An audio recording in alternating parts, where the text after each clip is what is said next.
I'd been alone in the house for exactly 3 nights. I remember that because I counted them. Not in a dramatic way, just the quiet kind of counting you do when a place doesn't feel like yours anymore. It was early October, one of those weeks where the days were still warm, but the nights came in cold and fast. My parents had gone to attend a family wedding in another state, and my younger sister was staying with an aunt near her university. I'd stayed behind because of work. I was doing remote night shifts then, customer support for a logistics company, clocking in from 9 p.m. to 5 a.m. The house was a 2-story place at the edge of a quiet neighborhood. Not isolated, but not busy either.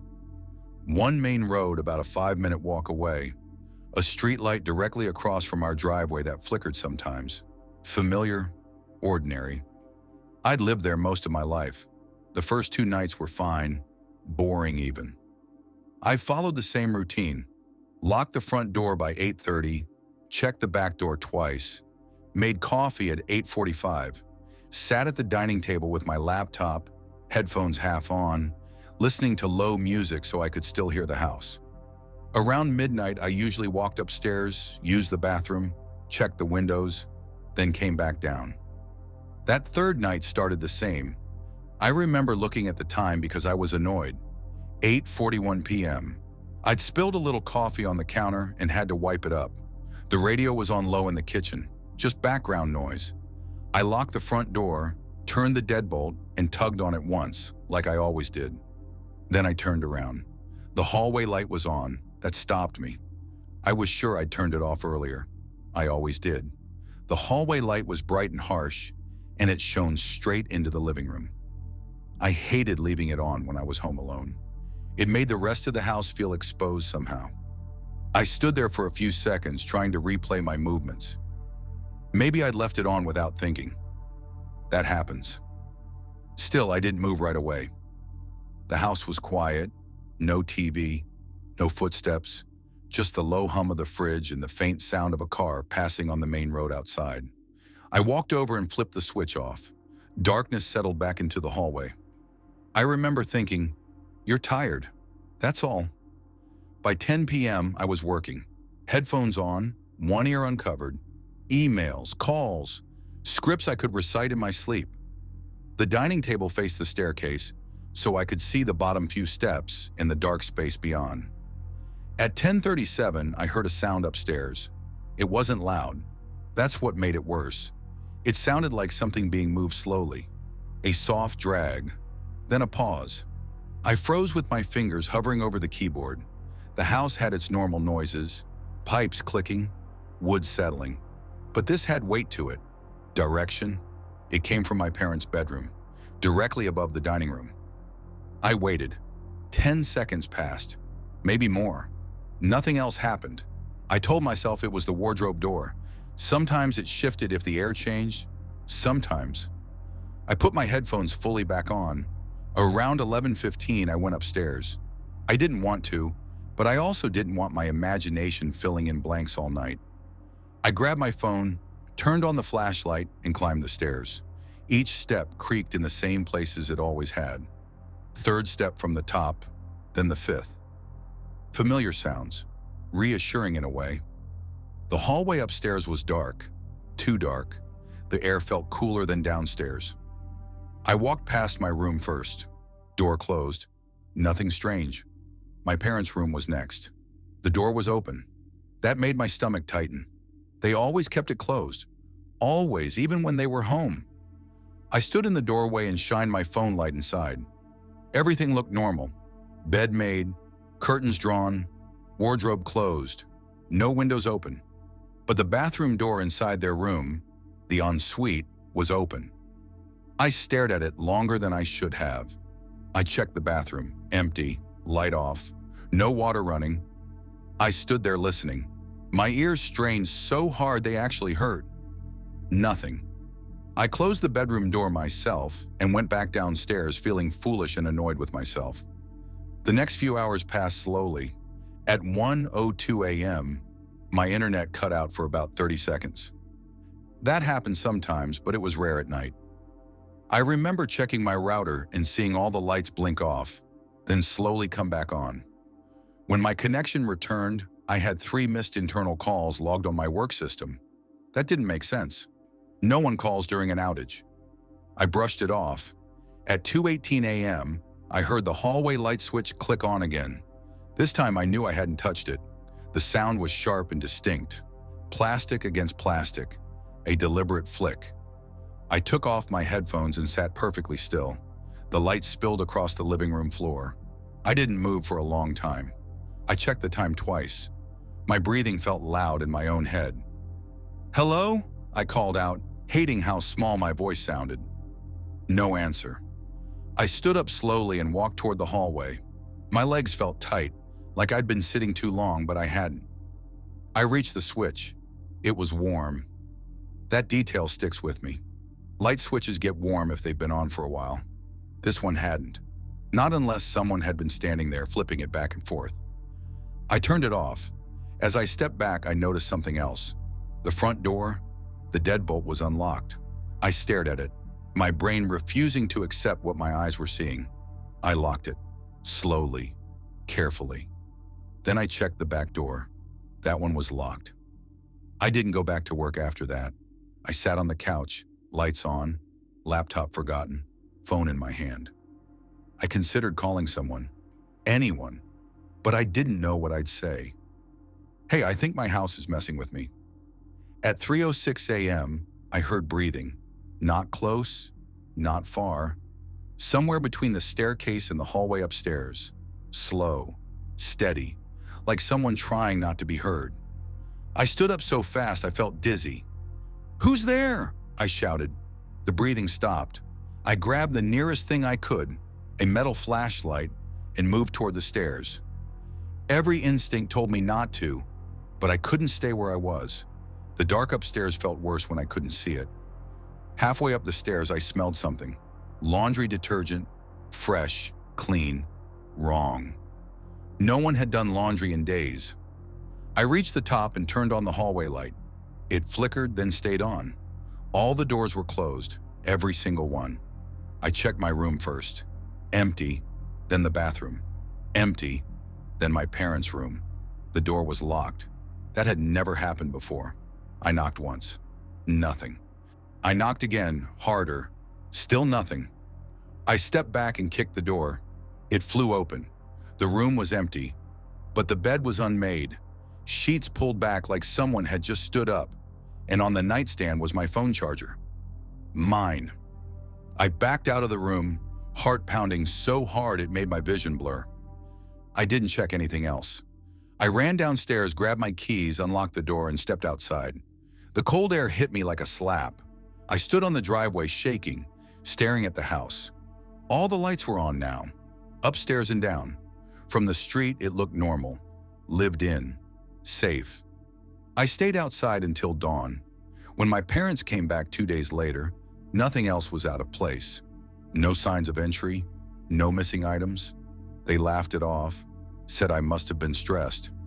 I didn't argue, but I never stayed alone in that house again. And sometimes when I visit, I still check the hallway light, just to make sure it's off.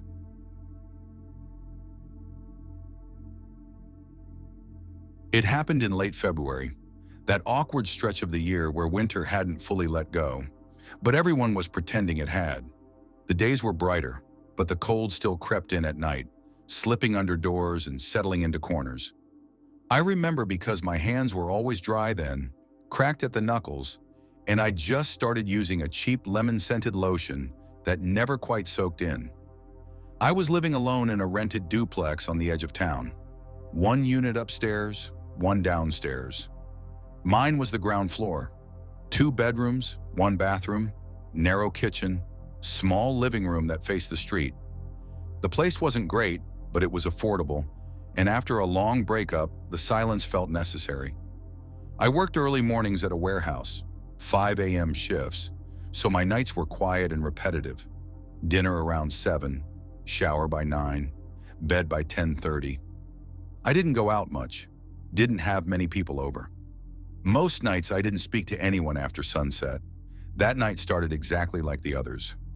I got home at 6:40 p.m., parked in my usual spot under the broken security light, and noticed a car across the street with its engine running. A dark sedan, windows tinted. I remember glancing at it because it hadn't been there before. But cars sat like that all the time. People on their phones waiting for someone. I didn't think much of it. Inside, I locked the door behind me. Deadbolt. Then the handle. Habit. I microwaved leftovers and ate standing at the counter, scrolling mindlessly on my phone.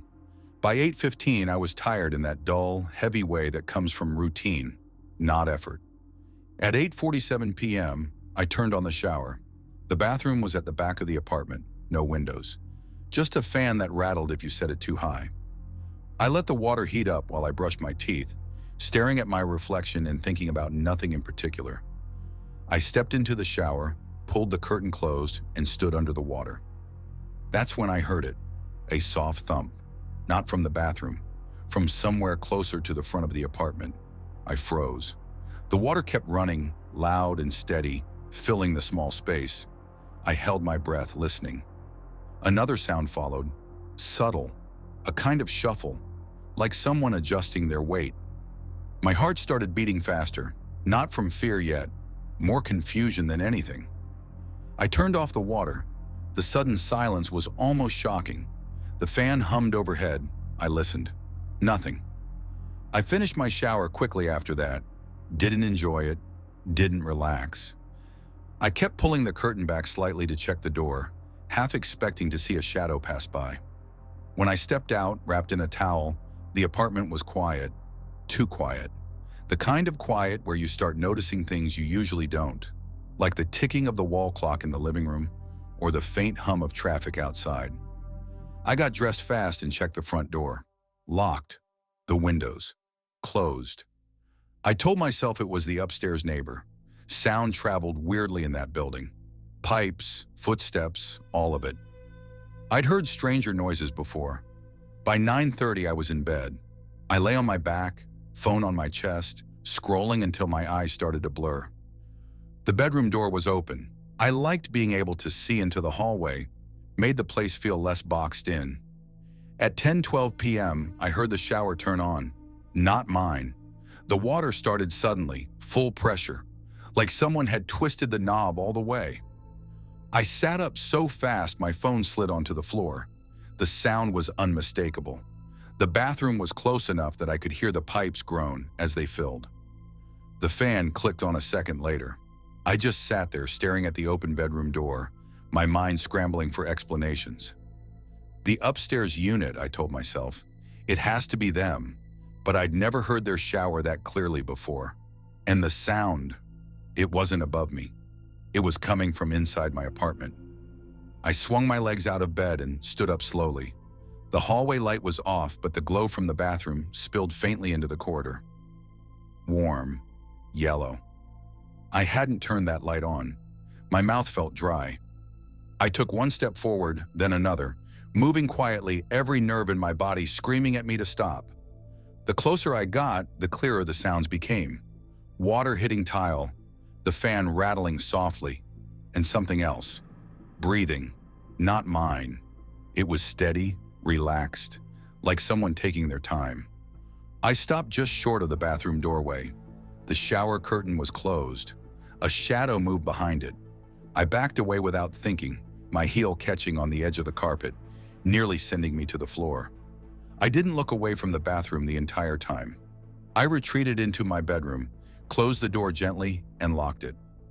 My hands were shaking so badly I dropped my phone twice trying to dial 911. As I pressed the call button, the shower turned off. The fan stayed on. The breathing stopped. I whispered into the phone when the operator answered, trying to keep my voice steady, explaining that someone was in my apartment, that I was alone, that I could hear them. While I was talking, there was a soft knock on my bedroom door. 3 taps, slow, even. I covered my mouth to keep from making a sound. The operator asked me questions. Address? Description? Was I safe? I didn't know how to answer that last one. The doorknob turned, just a little, then stopped. I heard footsteps move away from the door, slow and unhurried, toward the front of the apartment. A minute later, I heard the front door open, and close. The police arrived 12 minutes later. I remember because I watched the time tick by on my phone, every second feeling stretched and unreal. They cleared the apartment, bathroom, kitchen, closets, nothing. No signs of forced entry, no wet footprints. The shower was dry. The towel I'd used earlier was hanging exactly where I'd left it. One of the officers suggested I might have imagined it. Sleep deprivation, stress. He wasn't unkind about it, just practical. They left around midnight. I didn't sleep. The next morning I went to work anyway. I needed the routine, needed something to anchor me to reality. When I came back that afternoon, the apartment smelled faintly of lemon. My lotion. I stood in the doorway for a long time before going inside. In the bathroom, the shower curtain was slightly open, and the shampoo bottle, one I never used because it made my scalp itch, was wet. I moved out 2 weeks later. Never found out who it was. Never heard the shower again. But even now, years later, I can't hear running water without listening closely to make sure it's actually mine.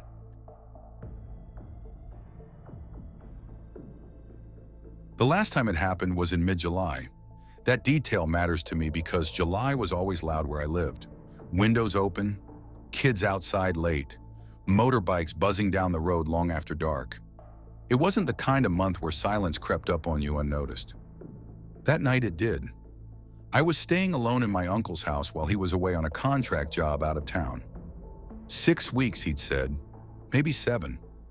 The place sat just outside the city, past the last stretch of streetlights, where the road narrowed and the houses grew farther apart. There were neighbors, but not close enough to hear you shout unless the wind carried your voice. The house was older than it looked. Single story, long hallway, rooms branching off like ribs. The kind of layout where sound traveled too well and not well enough at the same time. I got there on a Sunday afternoon with a duffel bag, my laptop, and groceries for the week. He'd left me a handwritten note on the kitchen counter. Back door sticks, lock it hard. I smiled at that, not thinking much of it. The first 2 nights passed without incident. I slept with the windows open because the heat was unbearable. The ceiling fan clicked once every rotation, a steady metronome that faded into the background. I worked from home then, late shifts, so my schedule slid deep into the night. Midnight dinners, 3 a.m. emails, noon wake-ups. On the 3rd night, I noticed the silence. It was around 11:40 p.m. I checked because I thought my internet had gone out. The fan was still spinning. The lights were on. But the outside noise, the insects, the distant traffic, had dropped away completely. It felt like the house had been sealed off. I stood in the living room, listening, holding my breath without realizing it. Then I heard something from the far end of the hallway. A footstep, not loud, not hurried, just the sound of bare skin on tile. I told myself it was the house settling. Old places made noise, especially at night. But this sound had rhythm. Wait. I walked toward the hallway, heart beating harder with each step. "Hello?" I called. My voice sounded wrong in the space. Flat, absorbed by the walls. No response. I turned on the hallway light. Every door was closed. That wasn't how I'd left it. I liked doors open. Always had. Made spaces feel connected. Less lonely. I checked the front door first. Locked. Deadbolt in place. The back door took more effort. Just like my uncle said, it stuck. I had to lean into it to make sure it was fully shut. I checked the windows. All closed. When I returned to the living room, my laptop screen was dark. That shouldn't have happened. It was plugged in, fully charged. I tapped the trackpad. Nothing. I pressed the power button. The screen flickered on, showing a document I didn't recognize. Just a blank page. At the top, a single word had been typed. Still. I stared at it, my stomach dropping. I hadn't typed that. I closed the laptop and didn't open it again. Around 1 a.m., I tried to sleep. I lay on the bed, sweat cooling on my skin, listening to the fan click overhead. The silence outside pressed in, thick and uncomfortable. That's when I felt the vibration. The mattress dipped slightly near the foot of the bed. Not enough to see, just enough to feel. I held my breath, every muscle in my body locking up. The dip shifted, slow, like someone adjusting their position. I didn't move. Seconds passed, maybe minutes. Then the weight lifted. I waited a long time before sitting up. The room was empty. The door was open. I knew I'd closed it. I slept with the light on after that, barely drifting in and out until morning. The next day, I found the chair in the spare room pulled up against the hallway wall, directly beneath the attic access panel. I hadn't touched it. That night, I locked myself in my bedroom. Chair under the knob, phone charge, lights on. At 2:17 a.m., I heard the attic. A slow, deliberate scrape. Then another, like something being dragged across wood. Dust drifted down from the access panel, catching in the hallway light. I called my uncle, straight to voicemail. The scraping stopped. Then came the footsteps, slow, measured. They moved down the hallway, stopping outside my door. I could see the shadow under the door. It didn't shift, didn't sway, it just stayed there. After a while, there was a knock, one knock, then nothing. I don't remember leaving the house. I just remember standing outside as the sky began to lighten, the front door wide open behind me. The laptop was gone. The attic panel hung slightly ajar. My uncle came back early. He said nothing had been taken before, said the attic had always been empty. I didn't argue. I just handed him the keys, and I never stayed alone in a quiet house again.